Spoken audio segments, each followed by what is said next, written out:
Halo guys, ketemu lagi di Lightning Talk Sapien bersama saya, Ferdi, sebagai Business Development Officer. Dan juga kali ini kita bawa tamu spesial sebagai pembicara, yaitu Mas Dwi Fahmi Denny.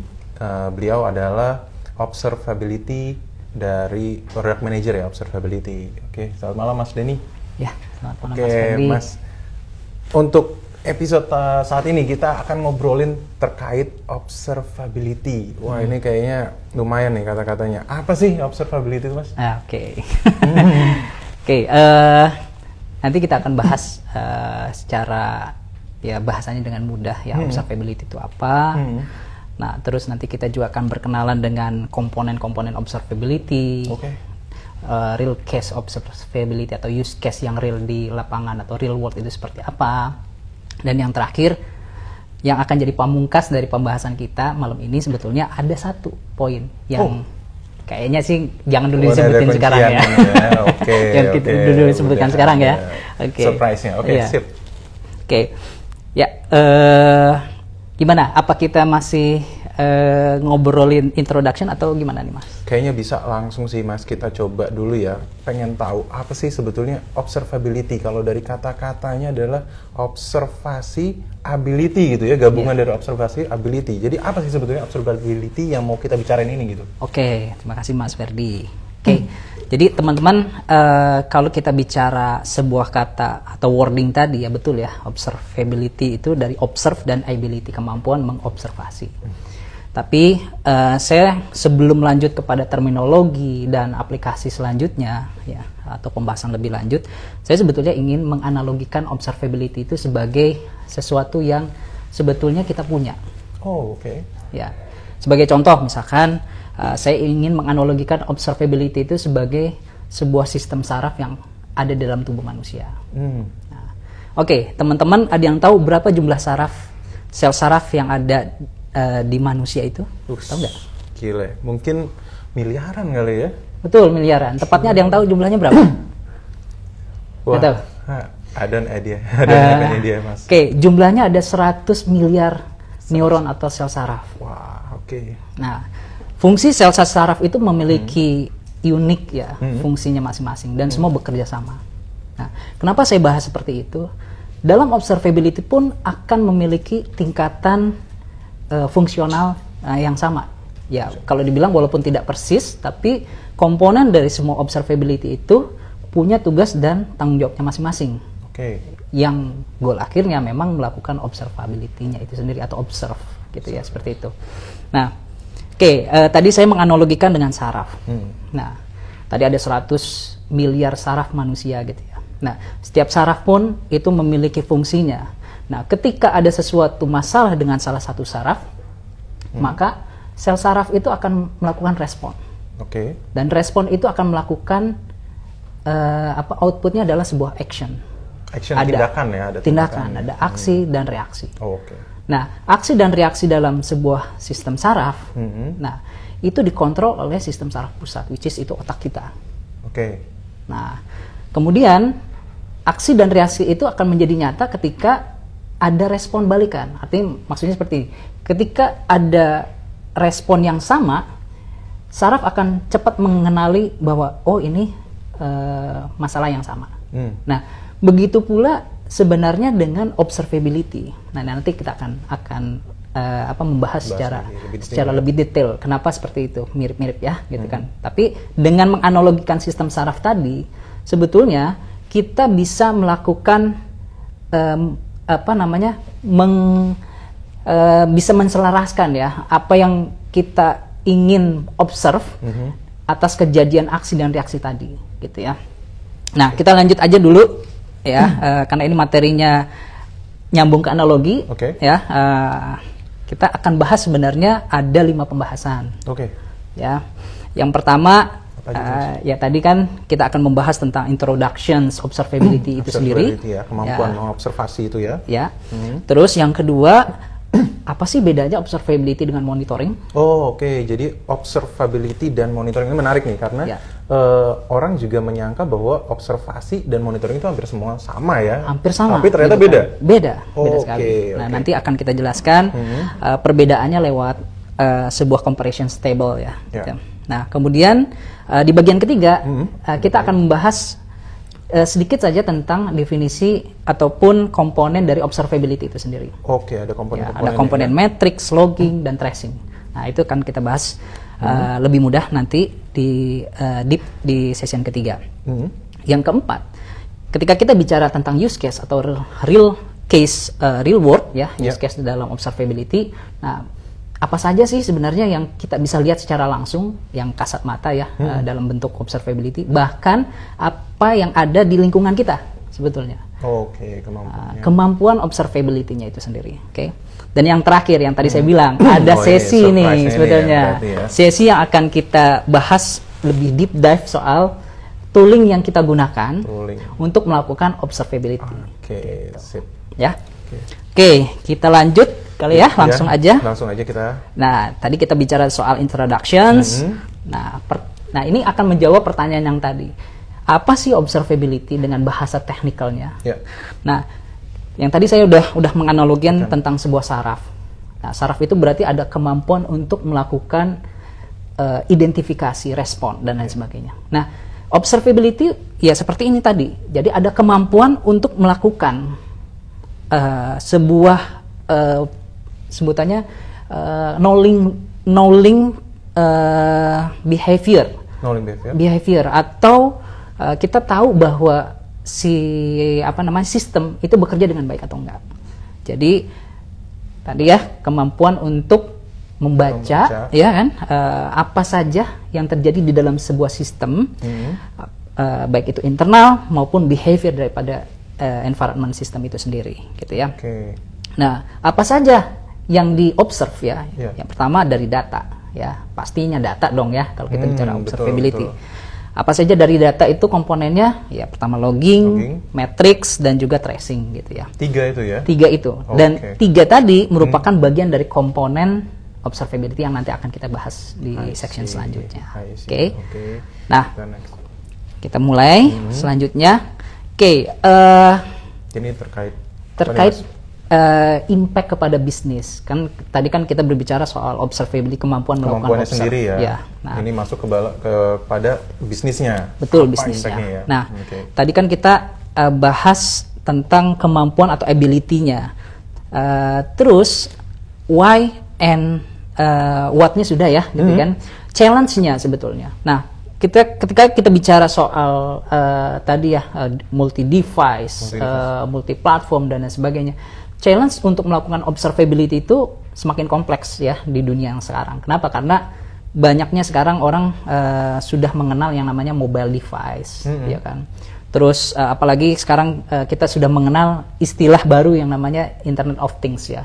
Semua benda-benda atau device yang terintegrasi dengan internet. Ya, gitu. Nah, impact-nya seperti apa? Nah, ya seperti tadi, si Internet of Things ini bagaimana caranya supaya kita melakukan penanganan ya ataupun melakukan observasi dari baik itu behaviornya maupun cara kerjanya dan lain sebagainya. Nah, di sini impact yang akan terasa ya ketika kita menggunakan atau melakukan observability, pastinya dengan konsep observability itu kita akan dapat dengan mudah meminimize proses downtime dan juga disruptions service. Artinya contoh ya, misalkan ada service ataupun ada aplikasi yang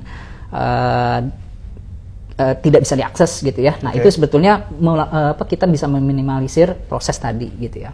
Terus berhubungan dengan customer, otomatis ketika aplikasi kita tidak gampang downtime, maka ada kepuasan. Oh, ternyata aplikasi kita reliability-nya lebih bagus, gitu lebih kan? stabil, lebih gitu stabil, bahkan lebih cepat diakses. Okay. Nah, gitu ya.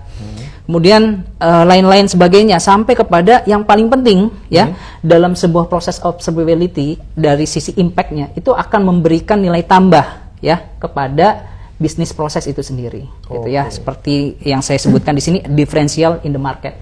Maksudnya bedanya aplikasi yang tidak menggunakan observability dengan capability observability-nya itu sendiri, maka akan ketinggalan ya dalam hal melakukan proses investigasi bahkan mitigasi kalau ada isu gitu. Seperti itu. Jadi ini lebih ke arah sebuah sistem preventif ya, kita dalam mengobservasi CO2 sistem kita gitu ya maksudnya. Ya betul, karena observability nanti akan dijelaskan berbeda dengan monitoring, karena observability akan lebih cenderung kepada preventions dibandingkan melakukan aksi dalam hal memonitoringnya atau melakukan proses watchingnya gitu, seperti itu. Ya. Oke, kita bisa lanjut. Nah, tadi kita bicara impact-nya. Nah, terus benefit-nya apa? Nah, yang paling penting dalam sebuah benefit pastinya kalau kita bicara bisnis ya, ya berhubungan dengan bisnis, apalagi related ke optimisasi performance ya, itu pasti akan impact cukup besar ya. Kenapa? Karena apa yang sudah ada, maksudnya dari proses development dan lain sebagainya tidak akan lengkap tanpa ada tool seperti ini. Kenapa? Tidak akan lengkap tanpa adanya proses observability, karena dari proses observability sendiri kita bisa tahu seberapa impact aplikasi ini terhadap respon user kita, end user kita. Oh, jadi justru kita melihat ada relationnya antara impact-nya dengan customer kita gitu ya? Betul, sangat penting sekali gitu ya. Apalagi kalau misalkan kita berhubungan dengan security, ya. Yang tadi saya bilang, observability bukan cuma melihat pada waktu saat itu, tapi juga melakukan preventions gitu ya terhadap potensi resiko terjadinya security breach seperti itu ya. Oke. Nah, kita lanjut ke bagian kita bahas ya ini nih yang menarik nih menurut saya ya, karena hampir semua overall kita udah punya monitoring tools lah ya, monitoring sistem yang membantu kita untuk melihat bagaimana sistem kita itu mungkin bekerja, ada anomali apa. Tapi di sini tiba-tiba ada observability lagi. Apa sih bedanya ya? Nah, bisa kelihatan ya nanti ya. Ya, saya sudah men-show atau menampilkan gimana sih perbedaan antara observability dan monitoring ya. Tapi di sini yang paling akan ketara yaitu ketika kita bicara soal datanya itu sendiri. Nah, kalau kita bicara soal data ya, event dan sebuah trace ya, maka yang namanya monitoring itu hanya berfokus pada resource yang terintegrasi dengan dia. Contoh misalkan CPU, memori, disk, I/O dan lain sebagainya. Sedangkan observability lebih dari itu. Monitoring iya, tapi ada bagian yang akan kita investigate kejadian. Kayak tadi ya, saraf manusia. Ketika saraf manusia itu katakanlah memiliki isu, ada problem gitu ya, ada sentuhan atau ada katakanlah aksi cubitan lah seperti itu ya, maka akan ada notif ya, atau ada alert gitu. Nah, alert tadi sebetulnya merupakan event atau kejadian. Dan kejadian itu merupakan bagian dari komponen observability itu sendiri. Ya, jadi, nah kita bicara soal event, nah monitoring tidak bicara soal event. Gitu ya. Dia hanya melakukan watching ya di situ ya. Tapi observability dia melakukan lebih deep dive daripada monitoring itu sendiri. Jadi cakupannya lebih luas ya, apa yang dilihat, apa yang mungkin dianalisa juga mungkin ya, data-data yang dikolek juga lebih banyak gitu ya daripada monitoring. Nice tuh berarti. Ya. Nah, kita lanjut ke komponen yang tadi saya sebutkan ya. Oh, ini yang tiga ini yang ya. Tiga, Jadi mainnya 3 komponen. Betul, 3 komponen. 3 komponen utama dari observability, metrics ya, logging dan tracing. Tadi kita bicara monitoring. Monitoring itu cakupannya hanya dalam metrik saja, gitu ya. Nah, kenapa? Karena dia tidak tidak melakukan katakanlah melakukan ya, kalau kita memonitoring logging berarti sebenarnya bukan memonitoring logging ya, tapi memonitoring event, gitu ya. Nah, monitoring itu cakupannya hanya pada satu-satu saja. Artinya kalau misalkan kita bicara metrics saja, maka itu yang kita monitoring sebutannya begitu. Tapi kalau kita berbicara observability, maka 3 komponen ini akan menjadi satu. Harus 3 komponen. Harus 3 komponen ini menjadi satu. Jadi kita tidak bicara soal metrics saja, tapi juga kita berbicara soal event, kejadian, dan juga kita berbicara soal trace atau melakukan investigate di dalam sebuah event itu sendiri. Gitu ya. Oke. Nah, itu komponen dari observability. Ketinggalan satu nih Mas. Ada ya bagian loggingnya. Oh, termasuk si event itu ya. Tapi dari 3 ini ada nggak sih atau ada komponen lain kah yang bisa masuk ke observability komponen ini? Atau cukup 3 ini aja? Ya, basically itu ada 3 saja sebetulnya 3 saja, ya. Dari si observability. Standarnya 3, tapi ada juga yang mendefinisikan yang lain, tapi kita berdasarkan global definitions ya. Ya kita cukup cakupannya itu 3 ambil 3 saja. itu udah cukup lah ya kita untuk melakukan observability ya. Oke, nice. Terus jadi kita masuk ke use case dari observability nih. Ya, tadi kita bicara real case-nya seperti apa sih ya. Tadi kan kita bicara benefit, business impact. Nah, yang langsung terasa dari sebuah proses bisnis memang yang berhubungan dengan semua device yang terkoneksi dengan internet pastinya ya, gitu ya. Nah, di sini ketika kita melakukan sebuah use case, katakanlah melakukan development sebuah aplikasi gitu ya. Nah, yang akan kita observe, maka kita harus melakukan definisi bagian mana dari aplikasi itu yang akan kita observe. Contoh misalkan aplikasinya microservices. Microservices itu ada banyak di dalamnya, misalkan ada routing dan lain sebagainya ya. Nah, kita akan melakukan observe di dalam routing misalkan, request yang masuk gitu ya, terus respon yang masuk pun seperti apa gitu ya. Nah, bahkan kita bisa merekam activity dalam sebuah aplikasinya gitu ya. Oh, sampai merekam aktivitasnya dalam bentuk event log tadi. Oh, I see. Gitu ya. Nah, itulah yang namanya observability di aplikasi.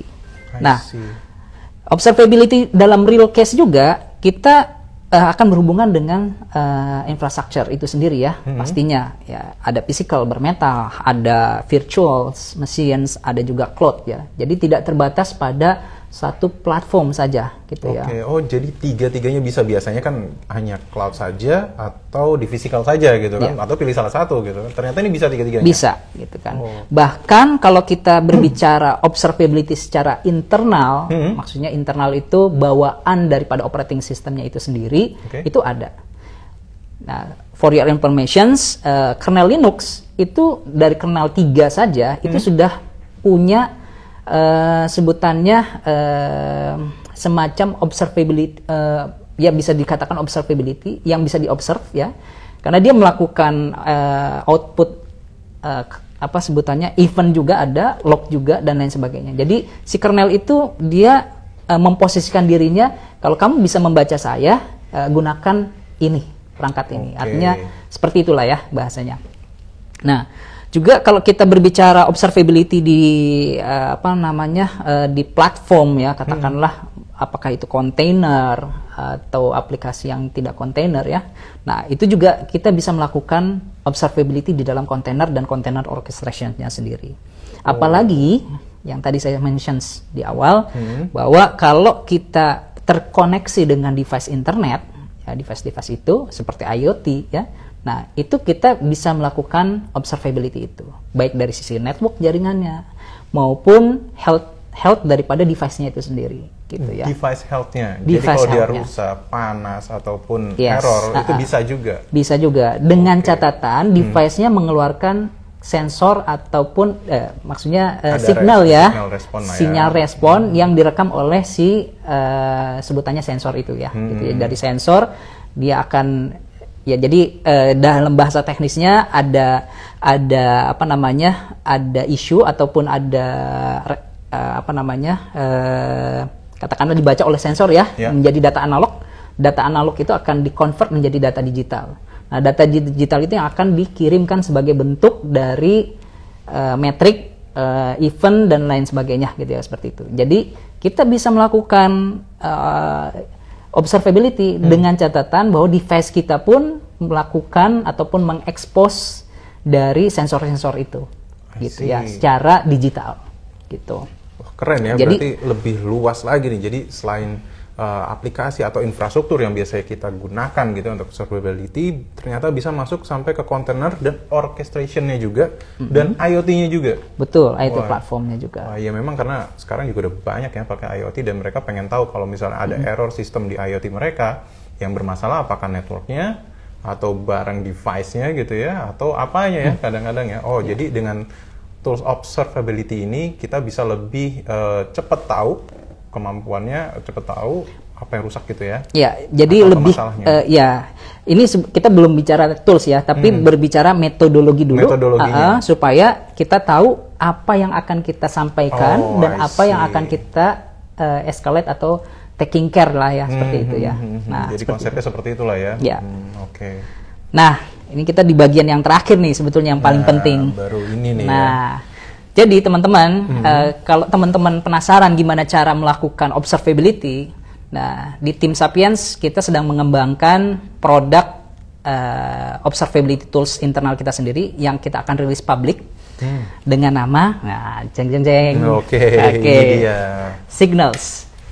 Ya, jadi teman-teman, kita sedang melakukan katakanlah beta testing ya. Beta testing. Ya, untuk melakukan proses observability itu sendiri, baik dari tadi ya infrastructure, terus container ya, applications, bahkan di IT platformnya itu sendiri. Juga. Bahkan kita sudah melakukan rilis publik sebetulnya ya di productions itu pada produk kita sendiri. Mungkin teman-teman ada yang tahu fleet management atau Fleeto. Nah, kita sudah melakukan observability di platform itu. Ya. Jadi kita bisa melakukan tracing apapun ya di dalamnya dan lengkap gitu ya dengan eventnya, bahkan dengan metrik-metriknya gitu ya, seperti itu.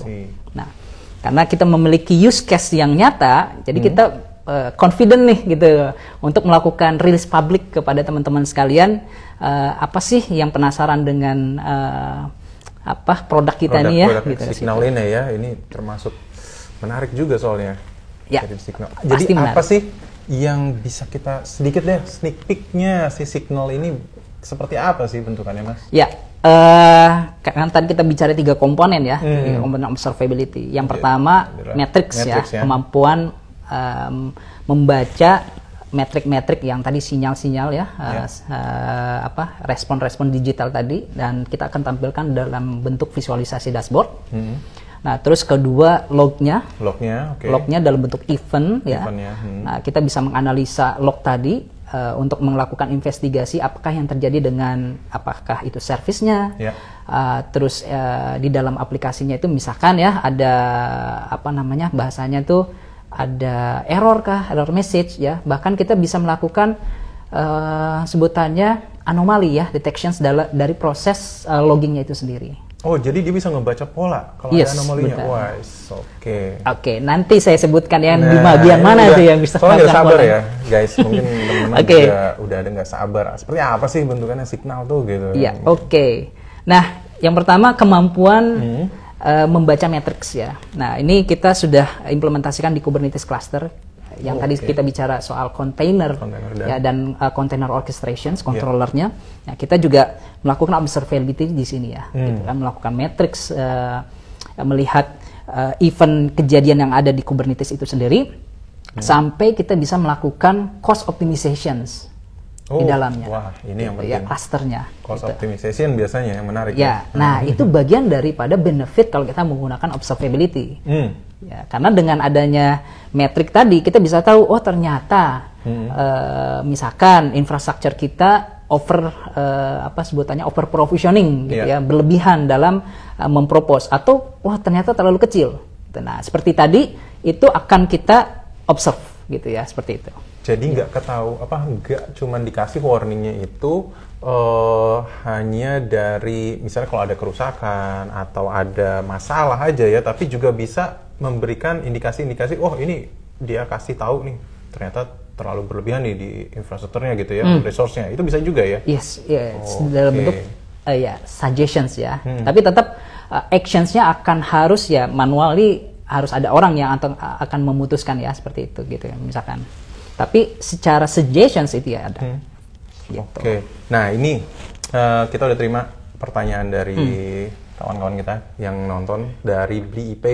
Skill apa yang dibutuhkan untuk bisa mengoperasikan signal? Nah, ini udah langsung ke produknya ya. Oke. Nggak basa-basi, langsung dia. Ini menarik ya, karena sudah langsung menyebutkan signalsnya ya. Oke, teman-teman, secara konsep observability, memang yang didesain dari observability tools itu bahasanya technical ya. Ya, jadi kalau kita bicara analisa dan lain sebagainya, itu memang membutuhkan skill technical. Tapi teman-teman jangan khawatir, technical tadi kita sudah bungkus dengan dashboard visualisasi. Artinya, apakah yang harus balik lagi pertanyaan itu? Yeah. Apakah yang harus dimiliki ya sebetulnya dari operatornya itu? Pertama sebetulnya kemampuan membaca grafik saja. Baca grafik? Grafik. Contoh misalkan 10 dengan 50 gitu ya, udah pasti 50 lebih besar dong ya. Nah, visualisasi 50 dan 10 itu bisa kita kasih warning kalau di atas 50 itu akan terjadi isu misalkan seperti itu dan lain sebagainya. Dan informasi-informasi tadi itu akan disajikan dalam bentuk dashboard. Jadi, balik lagi ke pertanyaan, jawabannya adalah cukup dengan membaca grafik tadi. Gitu ya. Tapi grafiknya seperti apa sih, Mas? Sorry aku potong. Grafiknya seperti apa sih, yang apakah sulit atau lebih dirangkum lebih mudah kah, atau seperti apa ya informasi yang disajikan di grafik itu? Nah, memang untuk kategori pembacaan grafik atau dashboard itu kita akan bagi menjadi dua. Yang pertama untuk end user, dan yang kedua untuk developer. Oh, ada dua berarti? Ada dua. Oke. Dashboard itu akan kita bedakan. Dashboard developer akan lengkap penyajiannya, informasinya. Mulai technical ya, itu bahasa-bahasanya misalkan ada dead time, udah pasti ya kalau dari sisi log. Terus ada respon dan lain sebagainya. Itu akan bermanfaat sekali buat developer. Tapi kalau kita bicara end user taunya misalkan kayak tadi, warning ada high, atau low, atau medium dan lain sebagainya. Jadi bahasanya tergantung dari kustomisasi dashboardnya itu sendiri. Tapi kita sajikan untuk end user bahasa-bahasa yang terlalu teknikal itu akan kita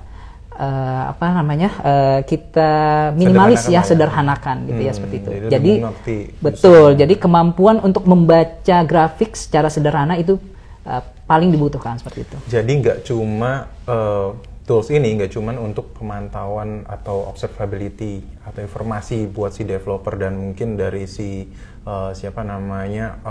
dari sisi dashboard operatornya ya, tapi juga si user bisa membaca juga, bisa tahu juga gitu ya. Bahkan user bisa melakukan kustomisasi sendiri gitu ya. Kita akan berikan akses ke tenan-tenan ya, saya anggap sebagai tenan ya, untuk melakukan konfigurasi yang bisa dia custom sendiri ya, dengan pembacaannya sendiri. Oke, nah nice. Jadi nggak hanya template aja ya. Betul. Ini bisa di-adjust. Betul, bisa di-adjust. Gitu ya. Oke. Nah, contohnya lagi ya, kita bicara tadi kan metrik ya, terus ada logging gitu. Logging. Nah, ketika kita bicara logging tadi event ya. Nah, kita juga tidak memiliki sebutannya logging pada satu bentuk log event tertentu, karena contohnya yang kita contohnya begini, ketika kita bicara sebuah event itu akan di-collect dalam bentuk kejadian ya, dan akan divisualisasikan. Nah, proses visualisasi event itu kita memiliki beberapa tools ya. Apakah misalkan kita tergantung usernya. User tadi atau developer tadi lebih memilih yang tampilannya mirip seperti OpenSearch. Tampilan OpenSearch itu ya tools yang untuk loggingnya ya, untuk visualisasi loggingnya. Atau saya pengen dalam bentuk yang lebih sederhana, simple gitu ya, nggak terlalu banyak visualisasi, kustomisasi, bisa menggunakan Loki namanya gitu ya. Atau tadi OpenSearch itu sama dengan Elasticsearch ya sebetulnya ya.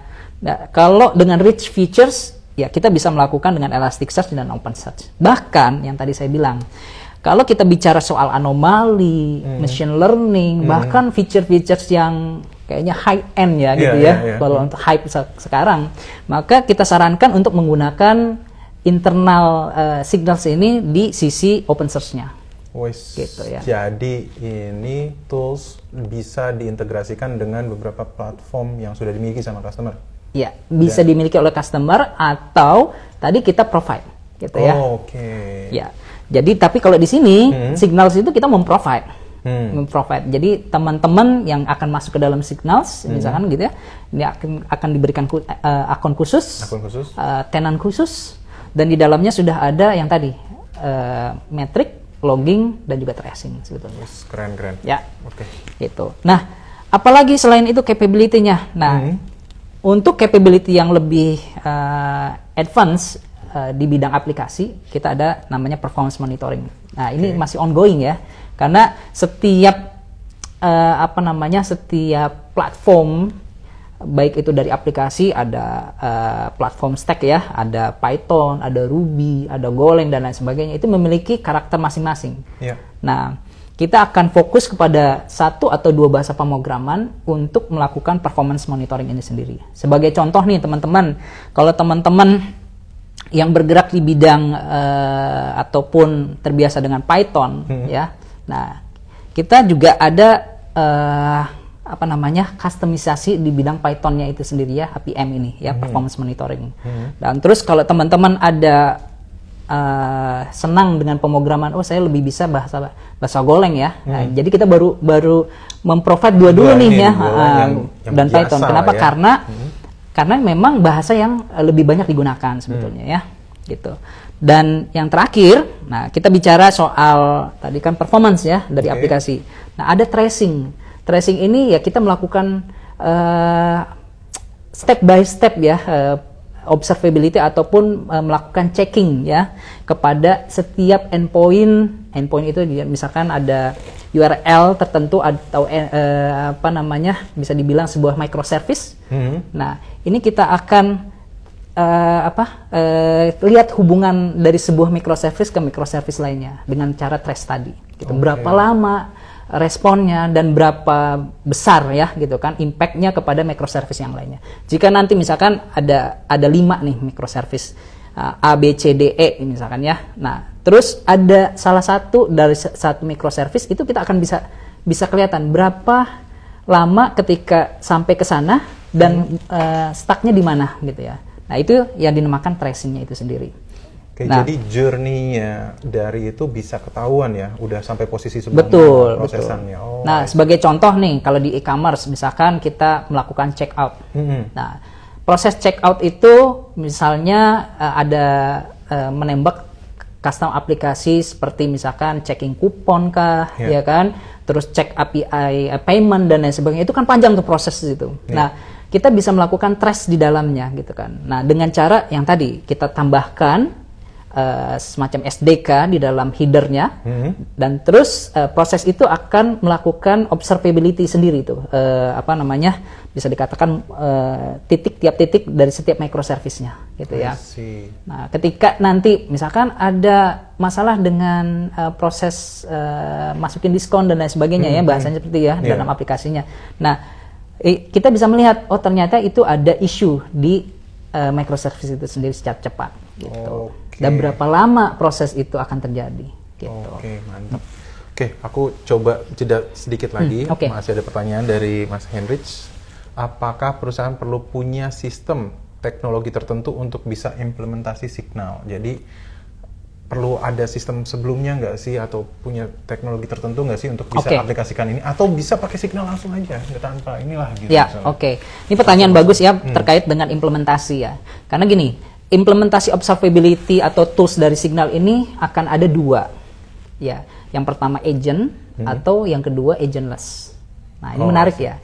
Kalau agent otomatis itu akan diinstal ke tiap-tiap device yang akan kita observe. Gitu. Sedangkan agentless kita hanya menginstal centralized kepada device tertentu. Karena bisa jadi dari device itu tidak bisa dilakukan atau diinstalasi sebagai agent. Sebagai contoh sebagai contoh, device IT platform tidak semuanya di dalamnya ada operating system yang bisa diinstal agent. Nah, caranya adalah kita mengumpulkan device-device itu dalam sebuah mini PC ataupun collections dari sebuah device yang akan membaca ya setiap connections-nya itu sendiri. ataupun setiap device yang ada di sana gitu. Seperti itu. Nah, oke. Mungkin karena kita waktunya sudah hampir habis. Nah, yang paling penting dari observability adalah sebuah sistem yang terintegrasi dengan end-to-end service escalations-nya. Jadi ketika ada isu kayak tadi kita dicubit ya kan, berarti kan kita harus ada aksi nih, gitu ya. Apakah kita menghindar ataukah kita menjauh dan lain sebagainya ya. Nah, sistem yang tadi adalah sistem yang berhubungan dengan actions. Ya, reaksinya nih gitu ya. Nah, on-call system yang terintegrasi dengan Signal memang sudah ada nih gitu kan. Nah, fungsinya buat apa? Fungsinya kita bisa melakukan eskalasi, baik itu nanti berhubungan dengan apa sebutannya severity, ya, severity high risk, medium risk atau low risk, maupun priority, critical, ya, terus low dan lain sebagainya gitu ya. Nah, dalam sistem on-call tadi, kita akan melakukan sebutannya mengumpulkan dulu apa saja masalah yang ada, dan terus kita akan mengekskalasi siapa saja yang akan bertanggung jawab di situ, yang untuk melakukan solutions-nya, gitu ya. Kenapa? Karena di dalam on-call system sudah ada yang namanya scheduling, ada schedule rotations di dalamnya, dan ada apa namanya respon output dari isu tadi. Contoh misalkan ketika ada isu diterima dulu oleh sistem on call tadi, kemudian ini akan dieskalasi seperti apa? Apakah itu lewat email, apakah itu lewat phone call, atau lewat webhook dalam hal ini misalkan integrasi dengan Slack, integrasi dengan Telegram, ya Telegram bot, atau integrasi dengan apa namanya Microsoft Teams yang kita gunakan gitu ya. Bahkan kita bisa melakukan tagging kepada orang spesifik. Nih ada masalah misalkan gitu ya. Pada orang ini langsung seperti itu dengan proses on calling system tadi. Bahkan PIC yang bertanggung jawab dalam hal rotation itu akan diberitahukan secara otomatis. Jadi ini langsung nge-touch ke orang PIC-nya yang betul, bersangkutan gitu betul. Ya. Wah, keren, dan keren. Kita bisa raise ticket uniknya. Kita bisa raise ticket dalam hal proses mitigationsnya. Nah, namanya root cause analysis nantinya ya. Jadi kalau kita kumpulkan apa isu-isu tadi, event-event isu tadi dalam sebuah laporan ya disebutnya RCA ya, root cause analysis. Nah, itu jadi bahasanya sekarang kerennya postmortem ya, gitu. Iya, postmortem reporting. Jadinya kita bisa melakukan itu secara lebih sistematis dan lebih apa namanya visualnya lebih bagus ya gitu kan, seperti itu. Jadi keren banget ya. Jadi udah ada on call system ini kayaknya berguna banget sih buat teman-teman yang punya layanan managed service juga ya. Yes, betul. Ini bisa bantu banget nih, ada tiketingnya, jadi juga bisa langsung touch si usernya juga, dia juga tahu apa yang terjadi gitu bisa langsung. Ya. Dan ini menjawab yang tadi sebetulnya ya. Jadi teknologi apakah yang bisa jika ada sebuah perusahaan yang ingin melakukan observability seperti apa? Nah, kayak tadi kita sudah sebutkan dua dengan cara mekanismenya dengan agent atau agentless. Dan terus detailnya lebih enak kita akan diskusi dulu sebetulnya. Kenapa? Karena observability itu akan berbicara analisa dan lain sebagainya ya, gitu kan. Apakah yang akan cocok dengan mereka? Jadi bukan berarti prosesnya panjang, tapi kita ingin membantu teman-teman atau perusahaan ataupun organisasi yang lain ya untuk bisa sesuai dengan kebutuhan. Kenapa? Karena satu yang membedakan service kita dengan yang lain ya dalam hal observability tools. Yang pertama, kita tidak tercakup ataupun locking kepada sebuah vendor tertentu ya. Gitu. Ini yang pertama keunggulan kita. Dan yang kedua, kita bisa mulai dengan small atau mulai dengan yang kecil. Jadi nggak harus mereka dari perusahaan besar punya teknologi tertentu. Ini bisa juga dari yang small ya, perusahaan kecil ataupun environment yang kecil juga. Yes, betul. Dan yang terakhir yang ketiga nih yang paling menentukan, pricing kita jauh lebih murah dibanding yang lain ya. Itu yang paling penting gitu ya. Yang penting itu betul sih. Karena kita nggak perlu beli template yang besar yang pada akhirnya nanti kita ya ini belum perlu pakai gitu. Kita mulai bisa start from small. Itu sih kuncinya ya teman-teman. Jadi ada 3 ya teman-teman, ingat. Pertama, kita tidak vendor locking. Yang kedua, kita bisa scale dari yang kecil. Dan yang ketiga, pastinya kita akan jauh lebih murah dibandingkan subscription yang lain. Itu sih. Ya. Akhirnya apakah bisa efisiensi dan berapa sih harganya? Nah, itu oke. Nah, kalau ini udah pertanyaan selanjutnya ya, itu ya. Mungkin pertanyaan selanjutnya nih, kalau udah mulai pada curious gitu ya, pengen tahu, aduh, ini kemampuan seperti apa gitu, pengen tahu, mungkin bisa langsung ya kontak kita, langsung bisa entah itu DM kita gitu ya, atau mungkin juga pengen tahu nih teman-teman journey kita sampai mana. Nah, ini bisa di like and follow aja ya di IG kita ya. Nah, termasuk juga nanti bagi yang curious juga sama observability, paling itu kali ya Mas Denny ya. Dan satu lagi yang terakhir, kalau nanti bicara soal teknologi journey-nya ke depan, maka yang jelas kita akan menggunakan teknologi standar dan global. Artinya itu akan diterima oleh khalayak umat ya sebutannya ya. Jadi tidak spesifik. Sebagai contoh, Sapiens punya platform sendiri, enggak seperti itu. Tapi kita akan membuka kesempatan buat teman-teman developer yang akan mengembangkan nantinya, gitu ya, dari sisi platform nantinya. Oke. Keren banget untuk talking kita hari ini gitu ya, Mas Denny. Mungkin juga waktunya sudah cukup. Terima kasih. Semoga dari obrolan kita, dari pembahasan observability ini ada manfaatnya buat teman-teman, dan semoga kami menunggu banget nih pertanyaan-pertanyaan selanjutnya, atau ada ide-ide apa gitu ya dari kawan-kawan, bisa langsung dihubungin ke kita. Oke, jangan lupa untuk terus pantengin Lightning Talks kita. Ya, stay tune di IG Sapiens terus. Ya, jangan lupa follow juga, itu yang penting ya. All social media kita ada di IG, ada YouTube, Facebook, TikTok, you name it gitu kan. Ya, saya sebagai Ferdi dari video dan juga Mas Denny Dwi Fahmi. Terima kasih buat kawan-kawan. Kita ketemu lagi di Lightning Talk Sapien berikutnya. Oke, terima kasih ya.